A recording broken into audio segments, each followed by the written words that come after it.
అందరికీ నమస్కారం అండి. నా పేరు పర్రే కోటయ్య. నేను జేబీఎంలో భారత పార్టీ బాపట్ల జిల్లా అధ్యక్షుల్ని. మరి ఈరోజు విషయం ఏమిటంటే బాపట్ల జిల్లా ప్రజలకు అలాగే బాపట్ల నియోజకవర్గ ప్రజలకు బాపట్ల శాసనసభ్యులైనటువంటి నరేంద్ర వరమరాజు గారు ఆనాడు ఎన్నికల ప్రచారంలో నేను కోన రఘుపతి కంటే ఎక్కువ పనులు చేసి హాస్పిటల్ను పూర్తి చేసి నేను మంచి వైద్యం అందిస్తానని చెప్పి ఆ రోజు ఎన్నికల ప్రచారంలో చెప్పడం జరిగింది. మరి ఈరోజు చూసుకుంటే బాపట్ల నరేంద్ర వరమరాజు గారు ఎమ్మెల్యే గారు ప్రతిసారి టూరిజం గురించే మాట్లాడుతున్నారే తప్ప ఇక్కడ నిలిచిపోయినటువంటి మెడికల్ కాలేజీ గురించి ఒక్క మాట కూడా అసెంబ్లీలో ఎత్తపోవటం చాలా బాధాకరం. ఎందుకంటే మన జిల్లా హెడ్ క్వార్టర్లో ఉండాల్సినటువంటి హాస్పిటల్స్ను క్రిటికల్ కేర్ బ్లాక్ అనే హాస్పిటల్ పక్క నియోజకవర్గాలు ఎత్తుకెళ్ళిపోతుంటే చూస్తూ చోద్యం చూడటం చాలా బాధాకరం.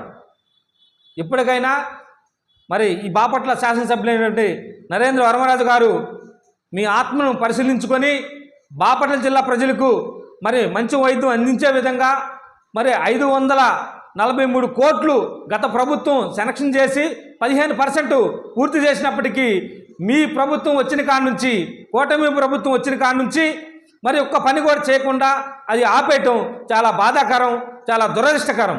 ఇప్పటికైనా నరేంద్ర వర్మ గారు మీ యొక్క ఆత్మ పరిశీలన చేసుకొని మరి మన రాష్ట్ర గౌరవనీయులైన ముఖ్యమంత్రి నారా చంద్రబాబు నాయుడు గారితో మరి చర్చించి ఈ మెడికల్ కాలేజీ మరి ప్రారంభించే విధంగా చర్యలు తీసుకోవాలని చెప్పి నేను జై భీమ్రావు బాధపడిన కోరుతున్నాను. జై భీమ్, జై భారత్.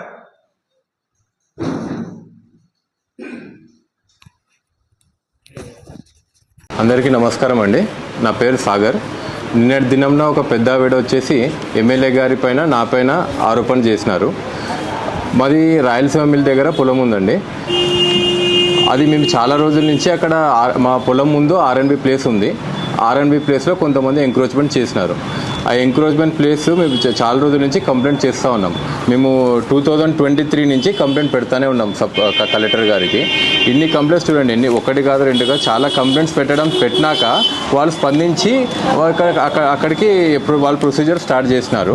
ఫస్ట్ వచ్చేసి ఇక్కడ వచ్చేసి మున్సిపాలిటీ వాళ్ళు నోటీసెస్ ఇచ్చినారు. వాళ్ళకి మున్సిపాలిటీ వాళ్ళు అక్కడ ఎంక్రోచ్మెంట్ ఉంది అని చెప్పి నోటీసెస్ ఇచ్చినారు. తర్వాత మళ్ళీ మున్సిపాలిటీ నుంచి మళ్ళీ రెవెన్యూ డిపార్ట్మెంట్కి ట్రాన్స్ఫర్ చేసినారు ఈ ఫైలు. రెవెన్యూ డిపార్ట్మెంట్ సర్వే చేసి అక్కడ కన్ఫర్మ్ చేసి ఎంక్రోచ్మెంట్ చేసినారు, గవర్నమెంట్ జాగాని ఎంక్రోచ్మెంట్ చేసినారని కన్ఫర్మ్ అయినాక మళ్ళీ రెవెన్యూ డిపార్ట్మెంట్ వాళ్ళు నోటీసెస్ ఇచ్చినారు. అక్కడ ఉండే వాళ్ళు ఆ నోటీసెస్ తీసుకొని ఏం చేసినారు, అది మేము సొంత జాగా గవర్నమెంట్ జాగాలో ఉంటూ మేము సొంత జాగా అని చెప్పి హైకోర్టుకి సంప్రదించినారు. హైకోర్టు ఏం తీర్పు ఇచ్చిందంటే రెవెన్యూ డిపార్ట్మెంట్కి హైకోర్టు వచ్చేసి 4 వారాలు టైం ఇచ్చింది. 4 వారాల్లో వాళ్ళు డాక్యుమెంట్స్ అంతా వెరిఫికేషన్ చేసి ఫర్దర్ లా ప్రకారం ప్రొసీజర్ ప్రకారం పోండి అని చెప్పి ఇచ్చినారు. అదేవిధంగానే రెవెన్యూ డిపార్ట్మెంట్ వాళ్ళ ప్రొసీజర్ ప్రకారం చెప్పి తీపిస్తూ ఉన్నారు. నిన్నటి దినంలో ఏం చెప్తున్నారంటే ఆరోపణ వచ్చేసి ఒక మహిళ వచ్చేసి ఒక పెద్ద ఆవిడ ఆరోపణ చేస్తూ ఉంది. నేను ఎమ్మెల్యే గారికి డబ్బులు ఇచ్చి చేయించినాను, అది చేయించినాను. ఎమ్మెల్యే గారికి ఈ విషయంలో సంబంధమే లేదు. ఎమ్మెల్యే గారికి అసలు ఈ విషయంలో కలిసలేదు. పెట్టని ఎంతసేపు ఉన్నా ఆఫీస్ చుట్టూ తిరిగి ఆఫీస్ రూల్ ప్రకారమే చేసుకుంటున్నాం. కానీ ఎమ్మెల్యే గారికి ఈ విషయంలో సంబంధం లేదు. నేను ఎవరికి ₹1 లేదు. ఏ అధికారికి కానీ ఏ రాజకీయ నాయకులు కానీ ఏ పార్టీకి కానీ రూపాయి లేదు. ఎవరు ఆ రూల్ ప్రకారమే చేస్తున్నాం. మీకు ఈ సమస్య ఎన్ని సంవత్సరాల నుంచి మీరు పోరాడుతున్నారు? మేము దాదాపు 10 years నుంచి పోరాడుతున్నాం. వాళ్ళు చెప్తానే ఉన్నాము 10 years నుంచి. వీలు లేదు. మేము పేపర్ ప్రకారం అంటే 2023 నుంచి ఫస్ట్ కలెక్టర్ గారికి మేము రిప్రజెంటేషన్ ఇచ్చినాము. అది కాక సీఎంఓ ఆఫీస్లో పోయి కూడా రిప్రజెంటేషన్ ఇచ్చినాము. సీఎంఓ ఆఫీస్లో నుంచి కూడా ఇక్కడికి వచ్చిందన్నమాట రిప్రజెంటేషన్, ప్రాబ్లమ్ సాల్వ్ చేయండి అని చెప్పి రిప్రజెంటేషన్ డిస్ట్రిక్ట్ కలెక్టర్ గారు ఇచ్చినారు. ఆ డిస్ట్రిక్ట్ కలెక్టర్ ఆర్డర్స్ ప్రకారం మన రెవెన్యూ డిపార్ట్మెంట్ కానీ వాళ్ళ రూల్ ప్రకారం వాళ్ళు చేపిస్తారు. దీనికి ఈ నివాస స్థలాలు ఉన్నాయి కదా, పట్టాలు, మీ ల్యాండ్కి వాటికి ఏం సంబంధం? ఇది ఆర్ఎన్బి ప్లేస్లో ఉందండి. ఆర్ఎన్బి ప్లేస్ అంటే మా పొలంకి వెళ్ళడానికి రూటే లేకుండా అడ్డుగా ఉన్నారనమాట. మా పొలము ఆర్ఎన్బి ప్లేస్ ఒకే బౌండరీనే. ఆర్ఎన్బి మా పొలం ముందు మొత్తం ఇట్లా ఆక్యుపై చేసుకున్నారు, ఎంక్రోచ్మెంట్ చేసుకున్నారు. ఆ ఎంక్రోచ్మెంట్ వల్ల మేము మా పొలంలోకి వెళ్ళలేకపోతున్నాము. పండించుకుంటూనే ఉన్నాము. దారి లేదన్నారు, ఎట్లా పండించు? ఇంకా అట్లనే తిప్పలు పడి చేసుకుంటున్నాము. తిప్పలు పడి తీసుకుంటాం. అందుకోసమే మేము ఇట్లా దారి లేదు మాకు ఒక దావ చూపించండి అని చెప్పి మేము గవర్నమెంట్కి ఆర్ఎన్బికి రిప్రజెంటేషన్ ఇచ్చి కలెక్టర్కి కూడా రిప్రజెంటేషన్ ఇచ్చి చాలా సంవత్సరాల నుంచి తిప్పలు పడుతున్నాం. దీనికి ఏ రాజకీయ పార్టీకి కూడా సంబంధమే లేదు.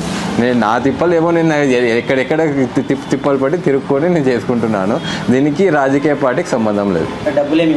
ఎవరికి ₹1 లేదు. నేను ఎవరిని కలిసలేదు కూడా. ఫస్ట్ ఆఫ్ ఆల్ ఎవరిని కలిసలేదు. నా దగ్గరికి ఎవరు రాలేదు. నేను ఎంతసేపు ఉన్నా గవర్నమెంట్ చుట్టూ కలెక్టర్ చుట్టూ తిరిగి చేసుకుంటున్నాను. కోర్టు వచ్చేసి వాళ్ళకి ఆర్డర్ ఏమి ఇచ్చిందంటే ఇది వాళ్ళు ఉండే ల్యాండ్ మాది అని పోయినారు. వాళ్ళు అంటే గవర్నమెంట్ ల్యాండ్ మాది అని పోయినారు. కోర్టు వచ్చేసి వాళ్ళతో డాక్యుమెంట్స్ వెరిఫికేషన్ చేసి ఫర్దర్ ప్రొసీడ్ రూల్ ప్రకారం ప్రొసీడ్ కానీ అని చెప్పి ఇచ్చినారు. అదే పనిగా ఆ అధికారులు కూడా వాళ్ళ రూల్ ప్రకారం చేస్తున్నారు. సాగర్ అండి. నేను బిజినెస్. నమస్కారం అందరికీ. నిన్న రాయనగర్లోన ఖాళీ స్థలాల మీద గుడిసెలు వేసుకొని చాలా రోజులు బతుకుతున్నారు. యాక్చువల్లీ సేన్ సంబంధించినది కనుక గవర్నమెంట్కి సంబంధించి గవర్నమెంట్ పని చేసుకోబోయినారు. దీంట్లో ఎమ్మెల్యే అన్నకి ఎటువంటి సంబంధమే లేదు. మాట వెళ్తే ఎమ్మెల్యే కొత్త ఎమ్మెల్యే వచ్చినాడు, ఆయన ఏం చేస్తాడు అనే లెక్కలోనే ఉన్నాడు. మీకు ఇంతగా చేయడం ఎమ్మెల్యే లేదు. మన ఆదోని గురించి మాట్లాడుతున్నాడంటే ఇప్పుడు ఇంతకుముందు పాత వాళ్ళు ఉన్నారు ఎమ్మెల్యేలు, ఒక్కరు కూడా మన అమరావతి ఆదోని గురించి చెప్పలేదు. కానీ ఈరోజు ఎమ్మెల్యే అయినా అందరు నిలబడి మా ఆదోనికి రోడ్లు లేవు, మా ఆదోనికి కాలువలు లేవు, మా ఆదోనికి లైట్లు లేవని ఇంత కొట్లాడేవాళ్ళు మీ మీద కచ్చ పెట్టుకునే స్థలాలు అయితే తీపిచ్చాలని అయితే లేదు కదా. లేకున్న వాళ్ళకి సాయం. అదే రాయనగర్ వాళ్ళకి కళ్ళు లేకున్న ఒక పిల్లకి ఇంటికి పోయి మాట్లాడిచ్చి వస్తున్నాడు. ఏ ఎమ్మెల్యే ఏ రోజు ఇంటికి వెళ్ళలేదు. కానీ ఖాళీ స్థలాల్లో ఉంది కనుక గవర్నమెంట్కి సంబంధించింది కనుక వాళ్ళ పని వాళ్ళు చేసుకోపోయినాడు. కానీ ఎమ్మెల్యే సార్ ఆడే కానీ డబ్బులు తీసుకున్నట్లు ఆడనే ఉంది. సేనా ఆయనే చెప్తున్నాడు కదా డబ్బులు తీసుకోలేదు. కానీ వీళ్ళందరికీ కూర్చోబెట్టి మాట్లాడు. ఇంకోటి రాయనగర్ వాట్సాప్లోనే ఒక లేడీ ఉంది. ఆ లేడీ ఎక్కడ వెళ్ళింది? ఆ రోజు తీపిచ్చే రోజు ఆమె నిలబడి తీయకూడదు అని చెప్పారు. ఇప్పుడు ఆమె తరపు నుంచి మీరు అందరూ నిలబడి సపోర్ట్ ఇస్తున్నారు అన్నకు తిట్టడానికి. ఎమ్మెల్యే అన్న ఎటువంటి ఆడపిల్లలు వస్తే దేహి అని వస్తే అన్న సాయం చేసినాడు. కానీ ఏ ఒక్క ఆడపిల్లకి నేను పని చేయనని ఈ పొద్దుదానికి అనలేదు. ఈ రోజుకి కొత్త సారు అని మీరు ప్రతిసారి అంటే కొత్త ఎమ్మెల్యేకి తెలియదు అని. కొత్త ఎమ్మెల్యేనే గెలిపించుకున్నాం కనుక అన్ని పనులు జరుగుతున్నాయి. జరిగేదానికి మీరు ఎందుకు అడ్డం వెళ్తున్నారు? ఈరోజు ఆ అన్నకు అంటున్నారని మాకు కూడా బాధేసింది. ఆడపిల్లల తరపు నుంచి అయితే మేమైతే చాలా బాధపడుతున్నాం. మీరు ఓటు వేయడానికి మాత్రమే సహకరించారు, కానీ మేము ఓటు గెలిపించుకోవడానికి కష్టపడినాము. మనం ఆదోని మొత్తం కష్టపడినాం లేదని లేదు. కానీ మీకు స్థలాలు ఉన్నాయి కదా, మీరు ఎందుకు ఇంట్లో పోయి స్థలాలు కాపురాలు ఎందుకు చేయడం లేదు? గవర్నమెంట్ ఆడే ఉండి చేయాల్సిన అవసరం అయితే లేదు కదా. మీకు కుళాయిలు వేసినారు, రోడ్లు వేసినారు కదా. మీకు లేకున్నప్పుడు పక్షాన గవర్నమెంట్ సాయం చేస్తాను నిన్న కూడా అనింది. సిఎస్ఆర్ కూడా చెప్పినాను నిన్న. ఏమని మీరు ఇంట్లో ఆడ ఉండిపోయి కాపురం చేస్తే మేము ఖచ్చితంగా వచ్చి మీకు హెల్ప్ చేస్తామా అన్నప్పుడు మీరు ఎందుకు వెళ్ళడం లేదు? ఎమ్మెల్యే సార్ అనల్లానే కదా మీరు అంతమంది ఇదవుతున్నది. ఎమ్మెల్యేని అనే వాళ్ళు పక్కన వాళ్ళకి మాత్రం కేసు పెట్టడం గ్యారెంటీ. కానీ తెలాల వాళ్ళు ఎవరో తెలిస్తే ఖచ్చితంగా అదే జరుగుతుంది.